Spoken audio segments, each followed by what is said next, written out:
खानदान नबूवत में ये रस्म थी कि बच्चे का नाम खानदान का बुजुर्ग ही रखा करता था। जब जनाब ज़ैनब सलामुल्लाह अलैहा दुनिया में तशरीफ़ लाई तो पैगम्बर अकरम कहीं सफ़र पर गए हुए थे। तो जनाब फ़ातिमा ज़हरा सलामुल्लाह अलैहा ने कहा, या अली अपनी बेटी का कोई नाम रखें। तो मौला कायनात ने फरमाया कि मैं इस बच्ची का नाम रखने के सिलसिले में आपके बाबा पर सबकत नहीं करूँगा।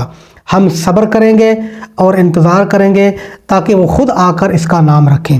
जब पैगम्बर अकरम आए तो मौला कायनात ने अर्ज़ किया कि अल्लाह ने आपकी बेटी फ़ातिमा को एक बेटी अता की है और आप उसका नाम तजवीज़ फरमाएं। तो अल्लाह के नबी ने फरमाया कि फ़ातिमा के बच्चे मेरे बच्चे हैं, मगर उनका इख्तियार अल्लाह के हाथ में है। मैं इंतज़ार करूँगा ताकि खुदा इसका नाम तजवीज़ फरमाए। इसी असना में जिब्राइल अमीन नाज़िल हुए और आकर अर्ज़ किया कि या रसूल अल्लाह, अल्लाह आपको सलाम कहता है और फरमाता है कि इस बच्ची का नाम ज़ैनब रखें, क्योंकि हमने ये नाम लोहे महफूज में लिख दिया है। लिहाजा पैगम्बर अकरम सल्लल्लाहु अलैहि वसल्लम ने आपका नाम ज़ैनब रखा। फिर पैगम्बर अकरम ने फरमाया कि या अली उस नौज़ाद को मेरे पास लेकर आए।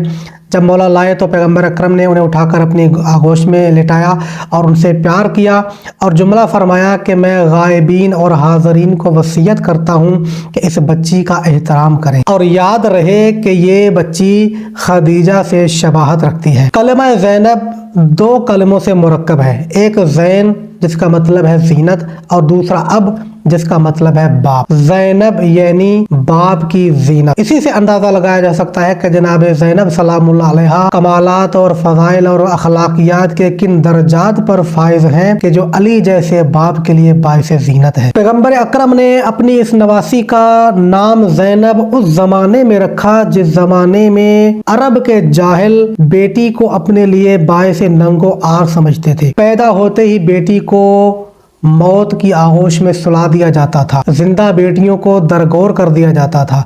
ऐसे माहौल में और ऐसे वक्त में अल्लाह के रसूल ने अपनी नवासी का नाम ज़ैनब रखकर लोगों के जहनों से ये शुबहा दूर कर दिया कि देखो, बेटी अपने बाप के लिए बाइस नंगो आर नहीं होती, बल्कि अपने बाप के लिए बाइस ज़ीनत होती है।